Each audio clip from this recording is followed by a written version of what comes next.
ابھی رمضان تو آگے ہے۔ تو نبی پاک نے فرمایا عائشہ اس مہینے میں بندے کا عمل اللہ کی بارگاہ میں جاتا ہے، میں چاہتا ہوں جب میرا عمل جائے تو میں نے روزہ رکھا ہوا ہو، کثرت سے روزہ رکھیں اور میرے بھائی بدل جائیں۔ میرے نبی پاک نے فرمایا غنیمت جان اگر صحت ہے تو بیماری آنے سے پہلے غنیمت جان جا، یہ چلی جائے گی۔ بیمار آدمی سے کچھ بھی نہیں ہوتا، غنیمت جان لے لمحوں کو کچھ کر لے، اور اگر تیرے پاس فرصت ہے تو غنیمت جان لے مصروف ہونے سے پہلے۔ میرے حبیب کریم سید عالم علیہ السلام کے غلام فرماتے ہیں کہ نبی پاک صلی اللہ علیہ وسلم نے ہمیں مثال دے کے سمجھایا۔ مدینے میں جو قبیلہ سب سے زیادہ بکریاں پالتا تھا وہ بنو کلب کا قبیلہ تھا، اور فرماتے اتنی بکریاں تھیں کہ ان کی بکریاں ہم نے کبھی نہیں گنی تھی۔ نبی پاک علیہ السلام نے فرمایا جب شعبان کی 15ویں رات آتی ہے، یہ ترمذی کا لفظ ہے، فرمایا جب شعبان کی 15ویں رات آتی ہے تو بنو کلب کے قبیلے کی بکریوں کے بالوں کی تعداد کے مطابق اللہ میری امت کے افراد کی بخشش فرما دیتا ہے۔ اور صحابہ کہتے ہیں ہمیں لگتا یوں ہے کہ چونکہ ہم نے جو چیز سب سے زیادہ دیکھی تھی وہ بنو کلب کی بکریاں تھیں، اس لیے نبی پاک نے ہمیں سمجھانے کے لیے ان کی بات کی، ورنہ اگر ہم نے اس سے زیادہ کوئی شے دیکھی ہوتی تو نبی پاک اس کا نام بیان فرماتے۔ ہمیں سمجھانے کے لیے فرمایا بنو کلب کے قبیلے کی بکریوں کے بالوں کی کسی ایک بکری کے بال بھی بندہ گن سکتا، اور حضور نے فرمایا جو سب سے زیادہ بکریاں پالتے ان کی تعداد کے مطابق حضرت عائشہ صدیقہ رضی اللہ تعالیٰ عنہ فرماتی ہیں جنت البقیع میں حضور جایا کرتے، قبرستان میں، قبرستان کے کونے میں اللہ کے رسول کو میں نے نماز پڑھتے بھی دیکھا 15ویں رات کو، اور فرماتی ہیں حضور بقیع والوں کے لیے بخشش کی دعا بھی کرتے، قبرستان بھی جائیں شب برات کو ان کے لیے دعا بھی کریں، اور پھر میرے بھائی شب برات کو للہیت کے ساتھ آئیں، لوٹنے کا پروگرام بنائیں، اس سے قبل کے رب کریم خود جکڑ کے لے آئے، خود بخود آئیں، اس کے کرم کی طرف توجہ کریں، اس کی رحمت کی طرف توجہ کریں۔ میرے رسول کریم صلی اللہ علیہ وسلم کے پاس ایک دیہاتی آئے، مولا علی شیر خدا فرماتے میں بھی حاضر تھا، کہتے کبھی کبھی سادے بندے آتے تھے پر بڑی عجیب ہی بات کر جاتے تھے۔ کہتے ایک دیہاتی آئے، تامت باندھی ہوئی اور سادہ رومال کندھے پہ رکھا ہوا ہے، نبی پاک کے پاس آئے اور حضور سے دل لگی کرنے لگے، میٹھی باتیں کہنے لگے یا رسول اللہ ایک مسئلہ پوچھنے آیا ہوں۔ فرمایا پوچھو۔ عرض کرتے ہیں حضور قیامت میں حساب کون لے گا؟ قیامت میں اب کس کو نہیں پتا کون حساب لے گا، دل لگی کی بات ہے نا، کون لے گا؟ نبی پاک نے فرمایا اللہ حساب لے گا۔ تو کہتے ہیں اس نے نا اور جملہ کہا تو ہم اس کی بات پہ حیران ہو گئے، کہنے لگے یا رسول اللہ واقعی اللہ حساب لے گا؟ تو کہتے ہیں نبی پاک مسکرائے، فرمانے لگے تجھے تیری مار ہوئے، میں سچی تو کہہ رہا ہوں، تو کس طرح کی بات کر رہا ہے، اللہ حساب لے گا۔ حضرت علی فرماتے ہیں اس نے رومال اٹھایا کندھے پہ رکھا، کہنے لگے یا رسول اللہ اگر رب حساب لے گا تو پھر اس نے معاف ہی کر دینا ہے۔ یہ کہہ کے وہ چلا گیا، یہ لفظ کہہ کے وہ چلا گیا۔ تو حضرت مولا علی کہتے ہیں میں نے حضور کا چہرہ دیکھا تو گلاب سے بھی زیادہ کھلا ہوا تھا، میں نے نبی پاک کا چہرہ دیکھا تو چاند سے بھی زیادہ روشن تھا۔ میں نے کہا حضور یہ کیا کہہ گیا ہے؟ نبی پاک نے فرمایا بندہ بڑا سادہ تھا، بات بڑی پیاری کر گیا ہے، بڑی پیاری کر گیا ہے۔ حضور نے فرمایا علی رب کریم ہے، اور کریم جب غالب ہوتا ہے تو کرم ہی فرمایا کرتا ہے، وہ کرم ہی کرتا ہے، وہ معاف ہی کرتا ہے، وہ معاف ہی کرتا ہے۔ اللہ معاف کرتا ہے، پر میں نے کہا کوئی معافی لینے آئی نہ تو کوئی معافی لینے۔ ایک اور بات بھی آخر میں سمجھانی ہے آپ کو، وہ بھی سمجھ لیں۔ ہم جب کسی رشتہ دار کو راضی کرنے جاتے ہیں نا، ناراض ہو تو ہمیں پتہ چل جاتا ہے کہ یہ وقت ٹپانے آیا یا راضی ہو گیا۔ دو قسم کے لوگ ہوتے ہیں، کہتے ہیں چلو برادری آ گئی میں چلتا ہوں، پر کس طرح؟ ٹائم پہ ٹائم آؤں گا، 200 دے کے گھر آ جاؤں گا۔ اور جو راضی ہو جاتے ہیں نا وہ 2 دن پہلے آتے ہیں، دیگوں کا بھی خیال کرتے ہیں، ملاقات کرتے ہیں، وہ کپڑے بھی نہیں بدلتے۔ فرق ہوتا ہے راضی ہونے میں۔ بات کی سمجھ آ رہی ہے آپ؟ ہم توبہ کرنے آتے ہیں اللہ کی بارگاہ میں، کیا ہمیں پتہ نہیں چلتا کہ ہم نے توبہ کیا، رب راضی ہوا ہے کہ نہیں ہوا؟ ہمارا ایمانی رشتہ تو ہے نا اپنے رب سے، روح کا تعلق تو ہے نا، تو ہمیں اندازہ ہوتا ہے کہ اللہ راضی ہو گیا کہ نہیں، اندازہ تو ہونا چاہیے نا ہمیں۔ یہ بات کہنے کی نہیں، یہ بات محسوس کرنے کی ہے، اس کو محسوس کریں۔ ہم جب اللہ کی بارگاہ میں آئے تو پھر ہمیں اندازہ ہونا چاہیے کہ میں نے منا لیا ہے کہ نہیں منا سکا۔ میں اس کو راضی کر کے اٹھ رہا ہوں کہ نہیں اٹھ رہا؟ اگر بغیر راضی کیے اٹھے ہو تو پھر فارمیلٹی کرنے آئے تھے، پھر راضی کرنے نہیں آئے تھے۔ حضرت فضیل ابن عیاض رحمت اللہ تعالی علیہ فرماتے ایک دن میں نے سر سجدے میں رکھا اور میں نے کہا خدا بندہ آج مجھے پتا چلے گا کہ تو مجھ سے راضی ہے کہ ناراض ہے، تو پھر ہی میں اٹھوں گا۔ آپ فرماتے ہیں مجھے چاروں کونوں سے آواز آنے لگی کہ تیرا رب راضی ہو گیا، اور فرماتے ہیں جس جگہ میں سجدہ کر رہا تھا وہ زمین بھی بولنے لگی کہ بس کر دے، عرش کا مالک تجھ سے راضی ہو گیا ہے۔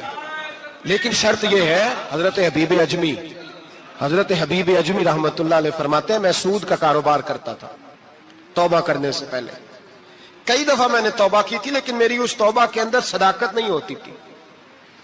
میرا دل بھی گواہی دیتا تھا کہ یہ نا بہت سارے بندے کہتے ہیں آئندہ نہیں کرتا، وقت ٹپاتے ہیں، جس طرح بندوں کو دھوکہ دیتے ہیں اس طرح معاذ اللہ توبہ بھی اسی طرح کی کرتے ہیں، لیکن بعد میں دوبارہ اسی ڈگر پہ چل نکلتے ہیں جس پہ پہلے ہوتے ہیں۔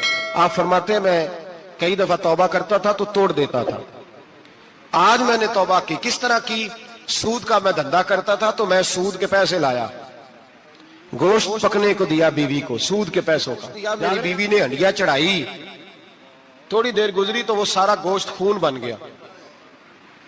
میری بیوی اٹھا کے لائی، کہنے لگی لے جا یہ جو تو غریبوں کا خون نچوڑ کے لایا تھا نا، یہ خون بن گیا، خود بھی پی اور اولاد کو بھی پلاؤ۔ کہتے ہیں میں نے سچی توبہ کا فیصلہ کیا۔ آج پہلے میں سچی توبہ کا ارادہ نہیں کرتا، آج سچی توبہ کا فیصلہ کیا اور میں نکلا، حضرت حسن بصری کے پاس گیا، ان کی بیعت ہوا، توبہ کی، انہوں نے مجھے اعمال بتائے، کھری توبہ کی۔ کہتے ہیں جب توبہ کے لیے گھر سے نکلا تو چھوٹے چھوٹے بچے کھیل رہے تھے، ایک بچہ کہنے لگا پیچھے ہٹ جاؤ بہت بڑا سودیا ہے، اس کا سایہ بھی پڑ گیا تو ہمارے اندر نحوست آ جائے گی، پیچھے ہٹ جاؤ سود کا دھندا کرتا ہے۔ کہتے ہیں مجھے اور چوٹ لگی کہ یا اللہ تیری چھوٹی چھوٹی مخلوق بھی یہ سمجھتی ہے۔ کہتے ہیں میں توبہ کرنے گیا تو کھری توبہ کر کے آیا، حضرت حسن بصری کے پاس رو رو کے توبہ کی۔ میں وہاں سے واپس آیا تو بچے ابھی کھیل رہے تھے۔ کہتے ہیں وہ بچہ جو پہلے بولا تھا کہ پیچھے ہٹ جاؤ بڑا سود والا ہے نحوست پڑ جائے گی، وہ بچہ پھر آواز دے کے کہنے لگا دوستو پیچھے ہٹ جاؤ، رب کریم کا ولی آ رہا ہے، اللہ کا بندہ آ رہا ہے، کہیں ایسا نہ ہو ہمارے پیروں سے گرد اڑے اور اس ولی کے اوپر پڑے اور اس کی توہین ہو جائے، اللہ ہم سے ناراض نہ ہو جائے ولی کی توہین کر کے، پیچھے ہٹ جاؤ۔ آپ فرماتے ہیں میں نے تڑپ کے آسمان کی طرف دیکھا اور میں نے کہا یا اللہ مجھے سمجھ آ گئی ہے کہ کھری توبہ کیا ہوتی ہے، سچی توبہ اصل توبہ کیا ہوتی ہے۔ جھوٹ موٹ کی توبہ نہ کریں، شب برات کو آئیں، اور بڑا دیانتداری کا مشورہ دیتا ہوں دل کو سنبھال کے آئیں، اگر جھوٹ نہیں چھوڑنا، فریب نہیں چھوڑنا، ہم نے مسجد کی حاضری کی پابندی نہیں کرنی تو پھر توبہ کے لفظ پکارنا دھوکہ ہے، پھر یہ دھوکہ ہے، پھر یہ مذاق ہے، پھر مذاق نہ کریں، آنا ہے تو کھری توبہ کے ارادے سے آئیں، کھل کے آئیں۔ انشاءاللہ ہر سال ہم بھی ساری رات یہاں بیٹھتے ہیں، آپ سے بھی گزارش کریں گے کہ چھٹی نہ کریں، وقت پہ آئیں، مغرب میں آئیں، نوافل ادا کریں، عشاء کے بعد نوافل پڑھیں۔ محفل کرنے کا مقصد یہ ہوتا ہے کہ تلاوت سے دل نرم ہوتا ہے، نعت سے دل نرم ہوتا ہے، تقریر سے انسان کی سوچ بدلتی ہے، توبہ کی طرف جاتی ہے۔ یہ سارے کام کر کے جب بندہ استغفار کرتا ہے، توبہ کرتا ہے تو اس کے لیے آسان ہو جاتا ہے، ذہن بن جاتا ہے، اس لیے واز بھی ہوگا، ذکر بھی ہوگا، دعا بھی ہوگی۔ وقت کو ضائع نہ کریں، رمضان قریب آنے والا ہے۔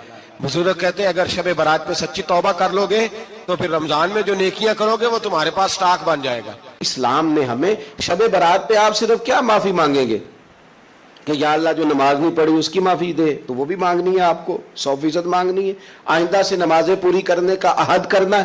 لیکن میرے بھائی جو آپ نے حقوق العباد ضائع کیے ہیں ان کی بھی آپ کو معافی مانگنی ہے، اور سامنے والے سے معافی لینی ہے راضی کر کے، بندوق کے زور پہ نہیں۔ کیا آپ ٹیلی فون کر کے کہیں میں نے میسج لکھا تھا تو آپ نے جب جواب کیوں نہیں دیا، رپلائی کیوں نہیں کیا؟ آپ کہیں میں نے معاف کیا، بھئی آپ بندوق کے زور پہ معافی لیں گے؟ آپ راضی کریں، جب کسی سے معافی لی جاتی ہے تو اسے راضی کیا جاتا ہے، کہا جاتا ہے کہ اس جگہ میری غلطی تھی، میں تجھ سے معافی مانگتا ہوں۔ تو حقوق العباد کا جو مسئلہ نہ دیکھیں، میرے نبی پاک علیہ السلام کی حدیث موجود ہے ترغیب و ترہیب کے اندر۔ ایک شخص نے آ کے عرض کی یا رسول اللہ صلی اللہ تعالی علیہ وسلم میں جہاد پہ جانا چاہتا ہوں پر طاقت نہیں رکھتا، کمزور ہوں۔ حضور نے فرمایا ماں باپ میں سے کوئی ہے؟ بلے شاہ تو آسمانی اڈدیاں پڑھنا ہے، جڑا گھر بیٹھا انہوں پڑھیا ہی نہیں۔ ماں باپ میں سے کوئی ہے؟ یا رسول اللہ میری والدہ زندہ ہے۔ تو نبی پاک علیہ السلام نے فرمایا گھر جا کے اس کی خدمت کر. اس نے خالی جہاد کا پوچھا تھا, جہاد کا. حضور نے 3 باتیں ارشاد فرمائی. ماں زندہ ہے, حضور زندہ ہے, فرمایا گھر جا کے اس کی خدمت کر, اللہ اس کی خدمت پر حج کا ثواب بھی دے گا, عمرے کا ثواب بھی دے گا, اور جہاد کا اجر بھی عطا فرمائے گا. تو نے ایک بات پوچھی ہے, تجھے 3 چیزوں کا ثواب ملے گا. شرط یہ ہے کہ ماں کے قدموں سے جڑ جا, جا کے اسے راضی کر, جا اس کی نوکری کر, جا کے ماں کی خدمت کر, اس کے پاس بیٹھ, اس کے دل کو مطمئن کرنے والا وقت اسے دے. تو یہ آپ خالی نماز پر اکتفا نہیں کریں گے, آپ حقوق العباد کا بھی پورا لحاظ کریں گے. پورا آپ حقوق العباد کا لحاظ کریں گے.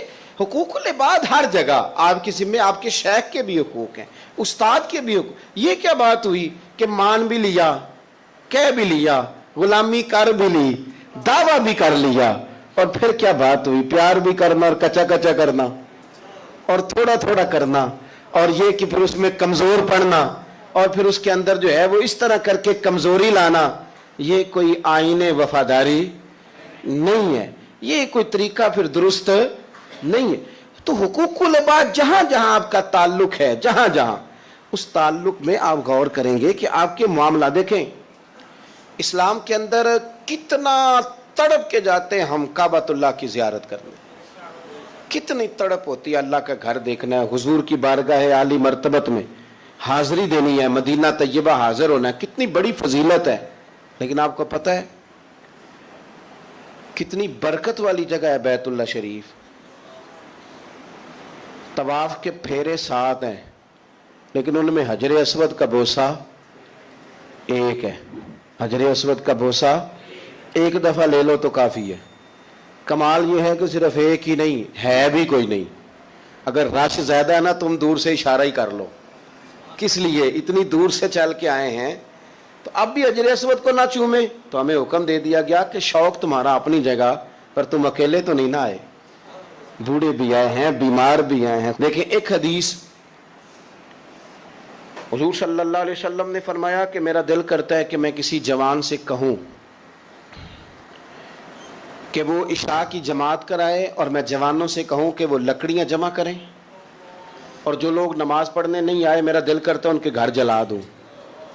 اتنا سخت تاکیدی حکم جماعت کے لیے بیان کیا. لیکن یہ بھی بیان کر دیا کہ اگر تم نے کچا لہسن کھایا ہے, پیاز کھایا ہے, مولی کھا لی ہے, تمہارے منہ سے بدبو آتی ہے یا تمہارے جسم سے کسی وجہ سے بدبو آتی ہے, تو مسجد نہ آنا, نمازیوں کو تکلیف ہوگی. اللہ کرے آپ سمجھیں, جماعت کا حکم اپنی جگہ پہ تاکید کے ساتھ ہے, لیکن آ کے کسی نمازی کو تکلیف دینے کی پھر بھی اجازت نہیں ہے. یعنی جس مسجد میں کچا لہسن, پیاز, یہ چیزیں کھانی حرام تو نہیں نا, جائز ہے نا, لیکن تیرے منہ کی بدبو سے کسی کو تکلیف ہوگی, تو تجھے کہا گیا کہ مسجد میں آ کے نمازی کو تکلیف نہ دے. لیکن تو نے وہ اس چیز پر قیاس ہی نہیں کیا, تو نے لفظوں سے تکلیف دے دی, جملوں سے تکلیف دے دی, باتیں کسنی, ایسے سلام پھیر کے بندہ پیچھے ہٹا ہے, پتہ نہیں کیا مجبوری ہے اس کو. تو ایک صاحب نے روک لیا, کہتا تینوں بڑی کال ہے, اتنی جلدی تھی تو آیا کیوں تھا؟ بھائی پوچھ تو لینا اسے, خدا جانے کیا مجبوری ہے, وہ آ گیا, نماز پڑھ لی, اب کیا مسئلہ کیا جا سکتا ہے. تو اس طرح نہ کریں. وہ کسی نے کہا تھا میرا اس شہر عداوت میں بسیرا ہے جہاں لوگ سجدوں میں بھی لوگوں کا برا سوچتے ہیں, لوگ سجدوں میں بھی لوگوں کا برا سوچتے ہیں. تو آپ کے جو حقوق العباد کے معاملات ہیں اس میں صرف نماز روزے کی گواہی ہی قابل قبول نہیں ہے. حقوق العباد کا مسئلہ بڑا ضروری ہے. آپ کے لین دین کے معاملات کس طرح کے ہیں, یہ معاملہ بڑا ضروری ہے. آپ معاملات کے کتنے صاف ہیں, یہ مسئلہ بڑا ضروری ہے. آپ اپنے وعدوں کے کتنے پابند ہیں, یہ معاملہ بڑا ضروری ہے. آپ قول و قرار پہ کتنی جلدی پہنچتے ہیں, یہ معاملہ بڑا ضروری ہے. آپ کا حقوق العباد کے مسئلے میں صاف ہونا, لین دین کے معاملات میں صاف ہونا, رشتہ داروں کے ساتھ آپ کے تعلقات کا کھرا ہونا, پڑوسیوں کے ساتھ معاملہ ٹھیک ہونا, آپ کے دوستوں کے ساتھ جو آپ کے ساتھ رہتے ہیں ان کے ساتھ معاملہ ٹھیک ہونا. ایک بندے نے نا گواہی دینی تھی, حضرت عمر کا زمانہ تھا.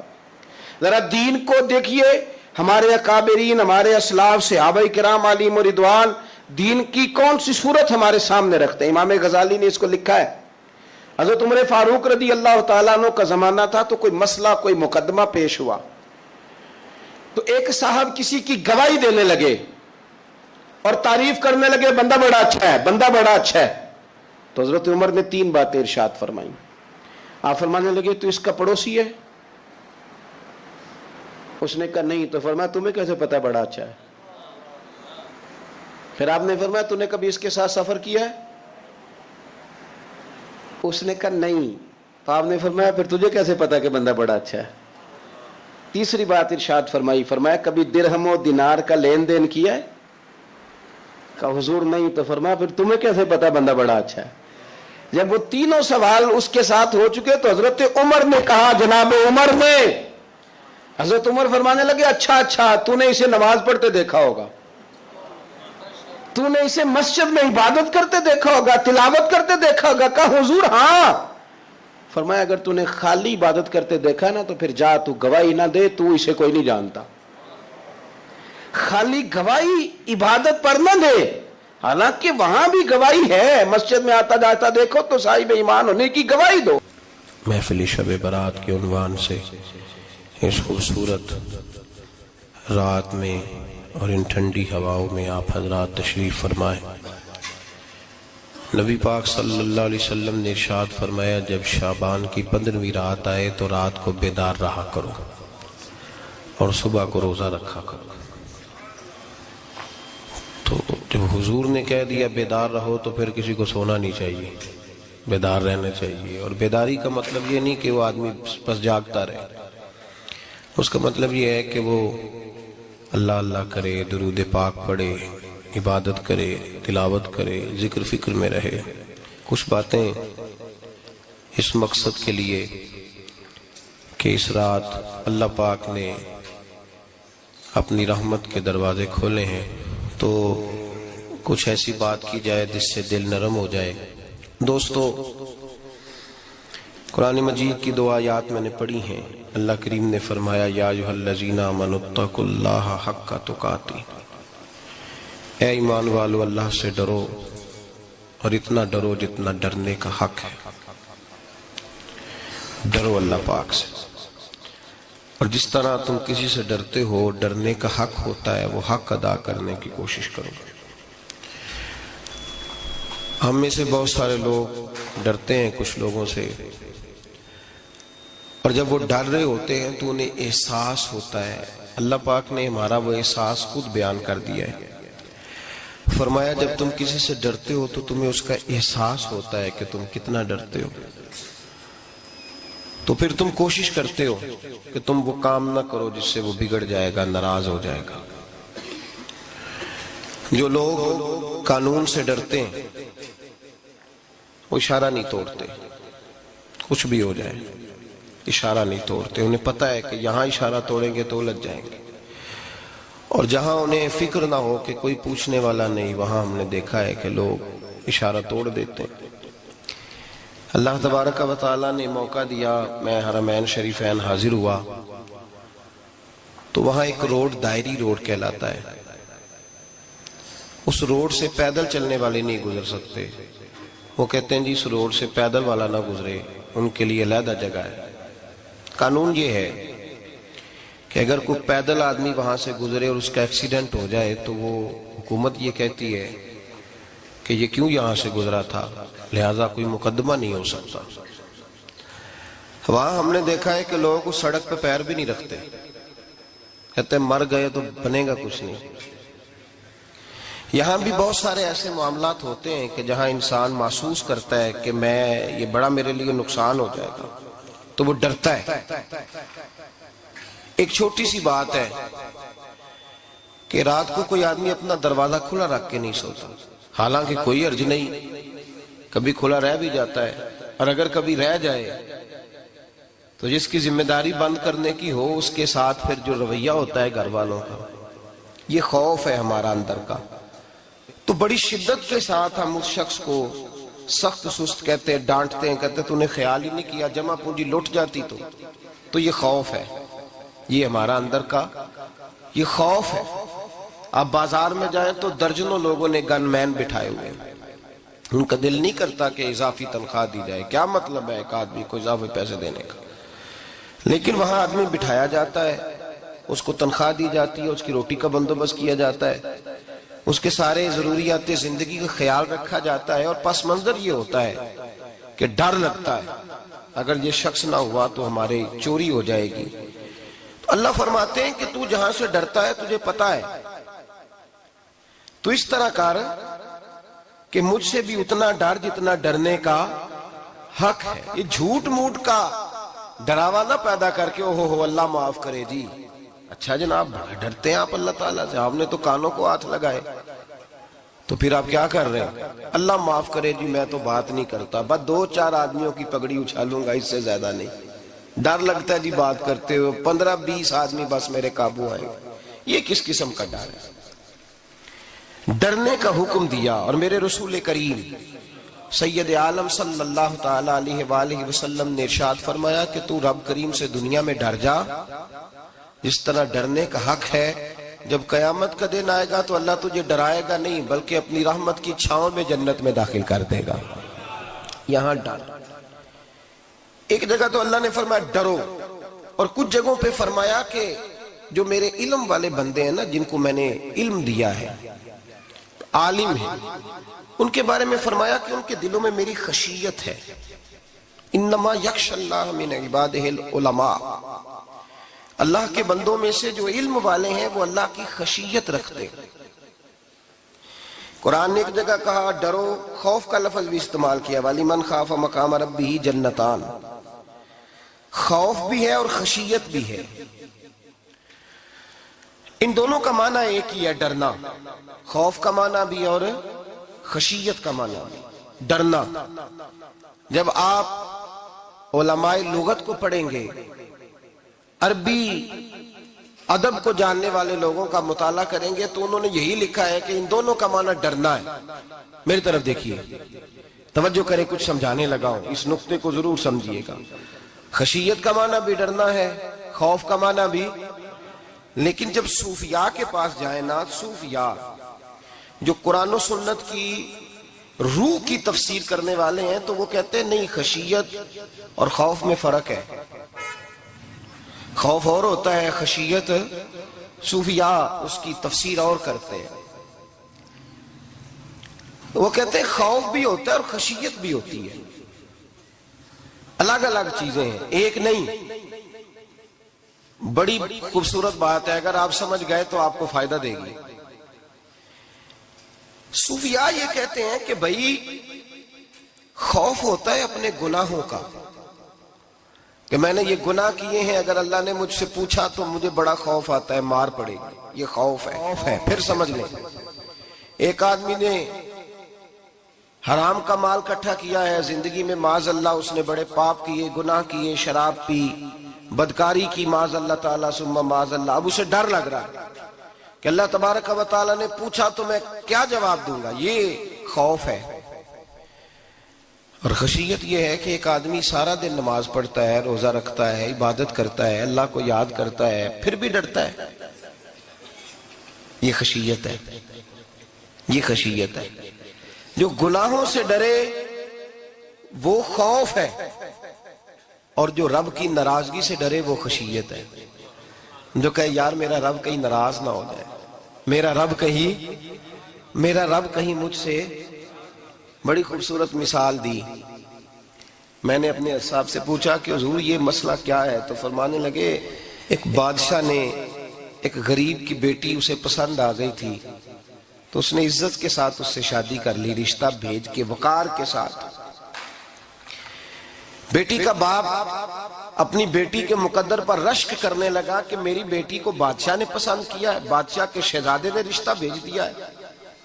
شہزادہ بیاہ کے لے گیا بیٹی کو، 20 کنیز آئے، نوکرانیاں اس عورت کی خدمت کرنے پہ لگی ہوئی ہیں، توجہ ہے، اس کا ہر حکم ماننے کو تیار ہے، لیکن وہ بی بی سویرے بھی رو پڑتی ہے اور شام کو بھی رو پڑتی ہے، روتی رہتی ہے۔ اس سے کسی نے پوچھ لیا کہ بی بی تو روتی کیوں ہے؟ 20-20 کنیزائیں ہیں, گھر میں سکون ہے, ہر شے ہے, تو روتی کیوں ہے؟ تو وہ کہنے لگی اصل بات یہ ہے کہ جو کچھ مجھے ملا ہے میں اس کے قابل نہیں تھی, تو میں ڈرتی ہوں میرا سائیں کہیں ناراض نہ ہو جائے, وہ ناراض نہ ہو جائے, میں قابل نہیں تھی, میری اوقات نہیں تھی. یہ من آنم کے من دانم, میں جو ہوں اس کا مجھے پتا تو ہے, اس نے میری حیثیت سے, میری اوقات سے, میرے ظرف سے, میری محنت سے بڑا بڑھ کے مجھے عطا کر دیا, میری چونکہ اوقات سے زیادہ دے دیا تو میں ڈرتی ہوں وہ ناراض نہ ہو جائے, کہیں میری یہ کھیل, یہ جو میں نے گھونسلہ بنایا ہے یہ کہیں میرا ٹوٹ نہ جائے. میرے بھائی, میرے رسول کریم سید عالم صلی اللہ علیہ وسلم کے امت کے اولیاء, صلحاء, صوفیاء, اتقیاء, صحابہ, اہل بیت, یہ لوگ جب روتے تھے تو یہ کوئی اس لیے نہیں روتے تھے کہ یہ آج دوپہر کو چینی میں ملاوٹ کر کے آئے ہیں تو اس لیے رو رہے ہیں رات کو, اس لیے نہیں روتے تھے کہ آج انہوں نے جو شکر بیچی ہے اس شکر کے اندر بورا ملایا ہوا تھا, اس لیے نہیں رو رہے کہ آج 10, 15, 20 لاکھ رشوت کا مال بینک میں جمع کر, اس لیے تھوڑی روتے تھے. یہ تو اس لیے روتے تھے کہ اللہ تو نے بڑا کچھ عطا کیا ہے, کہیں ہم سے ناراض نہ ہو جانا. یہ تو اس کی خشیت میں رو رہے تھے. حضرت داؤد طائی رحمت اللہ تعالی علیہ, حضرت امام جعفر صادق جو نبی پاک صلی اللہ علیہ وسلم کے نواسے, جناب داؤد طائی کی ملاقات ہوئی تو امام جعفر صادق حضور کے نواسے عرض کرنے لگے, داؤد طائی یار میری بخشش کی دعا کرنا, رب مجھے معاف کر دے. تو حضرت داؤد طائی رحمت اللہ علیہ فرمان لگے, امام صاحب آپ حضور کے نواسے ہیں, میں نے دعا کرنی ہے کہ آپ نے میرے لیے کرنی ہے. تو حضرت امام جعفر صادق رو پڑے, کہنے لگے یار تو نہیں کرنی ہے, اور اسی لیے تو تجھ سے دعا کرا رہا ہوں کہ کہیں ایسا نہ ہو نانا مصطفیٰ کی بارگاہ میں جاؤں تو وہ مجھے کہیں کہ میں کس طرح کا تھا, تو کس طرح کا بن کے آیا ہے. یہی تو دعا کرانی ہے کہ میرے لیے دعا کر. جو جتنا بڑا ہوتا تھا نا اتنی زیادہ خشیت ہوتی, اور گناہگار کے تو اللہ تبارک و تعالیٰ بعضوں کا سزا دیتا ہے, آنسو سلب ہو جاتے, اس کو تو اپنے گناہوں پہ رونا ہی نہیں آتا. وہ تو روتا ہے بچہ نہ ہو تب روتا ہے, وہ تو روتا ہے پیسے نہ ہو تب روتا ہے, وہ تو اس وقت روتا ہے جب اس کا مال چلا جائے. اس کو تو بعضوں کا, گناہگار کو تو بعضوں کا سزا ملتی. اللہ فرماتے تو دنیا کے لیے روئے گا, میرے لیے نہیں رو سکتا. اور جو رب کریم کے بندے ہوتے ہیں انہیں اللہ کہتا ہے تو دنیا سے بے نیاز ہے, تیری آنکھ سے آنسو جب بھی ٹپکے یا میرے لیے ٹپکنا چاہیے یا محمد مصطفیٰ کے لیے ٹپکنا چاہیے. آپ اگر اس بات کو تھوڑا سا غور کے ساتھ سمجھے تو تمام اولیاء صلحات کیا یہ رو رہے ہیں, تڑپ رہے ہیں. کیا اس کی وجہ تھی؟ نمازیں کم رہ گئی تھی, روزوں میں کمی تھی, فرائض ادا نہیں کرتے تھے کہ رویا کرتے تھے. کیوں روتے تھے؟ حضرت سیدنا عمر فاروق رضی اللہ تعالیٰ عنہ کے بارے میں صحابہ کہتے ہیں, جناب عمر فاروق جب نماز پڑھاتے اتنا رویا کرتے تھے کہ 7ویں صف تک ان کے رونے کی آواز جایا کرتی, 7ویں صف تک ان کے رونے کی آواز جاتی. ہم لوگ بن کے بیٹھ گئے ہیں, ہم لوگ بن کے بیٹھ گئے, ہم یہ سمجھتے نہیں کہ ہماری حیثیت کیا تھی اور رب کریم نے ہمیں نوازا کیا ہے. آپ پڑھیے کتابیں, میرے رسول پاک صلی اللہ علیہ وسلم فرماتے ہیں میرا عمر جس گلی سے گزرے شیطان رستہ بدل جاتا ہے. نبی پاک فرماتے ہیں میرا عمر جب تک دنیا میں رہے گا دوزخ کو تالا لگا رہے گا. اس صاحب عزد الغابہ نے لکھا ہے نبی پاک صلی اللہ علیہ وسلم نے حضرت جبریل امین کو بلایا, فرمایا چل میرے عمر کی شان بیان کر. تو حضرت جبریل امین علیہ السلام عرض کرنے لگے یا رسول اللہ صلی اللہ علیہ وسلم 950 سال اگر اللہ مجھے عمر دے, 950 سال رب عمر دے, اور پھر بھی میں عمر فاروق کے فضائل بیان کروں تو میں نہیں کر سکتا, عمر کی شان میں نہیں بیان کر سکتا. 950 سال بھی اگر میری عمر ہو. نبی پاک نے فرمایا پھر میرے ابو بکر کے بارے میں, عرض کی یا رسول اللہ ابو بکر کی تو بات اس سے بہت آگے کی ہے نا. وہ نبی پاک کتنی عظمت بیان کر رہے ہیں, کس قدر زیادہ رسول کریم صلی اللہ تعالی علیہ وآلہ وسلم ان کی عظمت بیان کرتے ہیں. حضرت عمر کیا کہتے ہیں, وہ لوگوں کو بتاتے پھرتے ہیں کہ تم نے دیکھا ہے نا میری کتنی عظمت ہے. وہ یہ نہیں کہتے, حضور فرماتے ہیں عمر کی بڑی شان, بڑی شان, بڑی شان. اور عمر کے پاس جب بھی کوئی جاتا ہے کہتے ہیں عمر آپ کا کیا مقام ہے, تو عمر فرماتے ہیں میں تو اونٹ چرانے والے کا بیٹا ہوں, میں تو اونٹ چرانے والے کا بیٹا ہوں, میں تو اونٹ چرایا کرتا تھا, میں تو 10 اونٹ نہیں سنبھال سکتا. حضرت فاروق اعظم رضی اللہ تعالیٰ عنہ سے کو پوچھتے جناب عمر آپ کا کیا حال ہے, تو آپ فرماتے یہ تو میرے مقدر ہے کہ میری بہن نے قرآن سنایا تو میں در رسول تک پہنچ گیا، ورنہ مجھے پوچھنے والا کوئی نہ ہوتا۔ کبھی جناب علی المرتضیٰ کا بازو پکڑ کے کہتے ہیں علی تو نہ ہوتا تو عمر ہلاک ہو جاتا۔ بھائی حضور شانے بیان کرتے ہیں، نبی پاک کہتے ہیں میرے ابو بکر نے احسانات کیے، بڑے احسانات کیے، میں نے سب کا بدلہ چکا دیا، ابو بکر کا نہیں چکایا۔ اللہ کی بارگاہ میں عرض کروں گا یا اللہ تو ہی اسے بدلے دے۔ اور جناب ابو بکر صدیق سے کوئی پوچھتا ہے ابو بکر آپ کا کیا حال ہے، تو ابو بکر صدیق فرماتے ہیں مجھ سے میرے اندر کا عالم نہ پوچھو، اگر قیامت کے دن اعلان ہوا نا کہ سارے لوگ بخشے گئے ایک باقی بچا ہے تو مجھے ڈر لگتا ہے اکیلا ابو بکر ہی بچ جائے گا جو نہیں بخشا جائے گا، مجھے ڈر آتا ہے۔ او بھائی پن کے بیٹھ گئے لوگ، لوگوں کو پوچھ کر کے دیکھیں، کہتے ہیں کیا پاپ کیا ہے، کیا ہو گیا ہے؟ خشیت سے کانپتی ہوئی روحیں، تڑپتے ہوئے میرے رسول پاک کے غلام، اولیاء اللہ صوفیاء کرام کے رونگٹے کھڑے ہیں رب کریم کے خوف سے۔ جو جتنا مالک کو جانتا ہے اتنا کانپ رہا ہے، اتنا ڈر رہا ہے۔ جس کی آنکھوں سے آنسو خشک ہے، مطلب یہ ہے یہ رب کو جانتا ہی نہیں، اسے کیا خبر اس کا جلال کتنا ہے، اسے کیا خبر اس کا عذاب کتنا ہے، تو کیا جانے۔ ان بطش ربک لشدید، جب وہ پکڑتا ہے تو بڑا سخت پکڑتا ہے۔ حضرت عثمان غنی کو 3 دفعہ میرے نبی پاک نے فرمایا جنتی ہے، جنتی ہے، العثمان فی الجنہ، العثمان فی الجنہ، العثمان فی الجنہ، 3 دفعہ حضور نے جنت کی بشارت دی۔ میرے مصطفیٰ کریم نے فرمایا میرا عثمان گلی سے گزرے تو فرشتے بھی اس کی حیا کرتے ہیں۔ جناب عثمان غنی جن کو میرے نبی نے 2 بیٹیاں دے کے کہا عثمان میری 100 بیٹی بھی ہوتی، ایک کے بعد دوسری انتقال کرتی جاتی تو میں ساری تیرے نکاح میں دے دیتا، وہی حضرت عثمان غنی قبر پہ کھڑے ہیں حضور کے وصال کے بعد، ایک قبر پہ کھڑے، آنکھوں سے آنسو جاری ہے، داڑھی ساری آنسوؤں سے بھر گئی ہے، روتے ہی جاتے ہیں، روتے ہی جاتے ہیں۔ غلام کہتا عثمان یار رونا ہمیں چاہیے، رونا ہمیں چاہیے، جن کو کوئی بشارت نہیں اور آپ کو تو 3 بشارتیں، روتے کیوں ہو؟ جناب عثمان غنی فرمانے لگے جس مصطفیٰ نے مجھے جنت کی بشارت دی اسی رسول نے فرمایا تھا قبر آخرت کی منزلوں میں سے پہلی منزل ہے، آخرت کی منزلوں میں سے پہلی منزل۔ سوچتا ہوں اگر رب کریم نے عثمان سے حساب پوچھ لیا حساب کیسے دینا ہے؟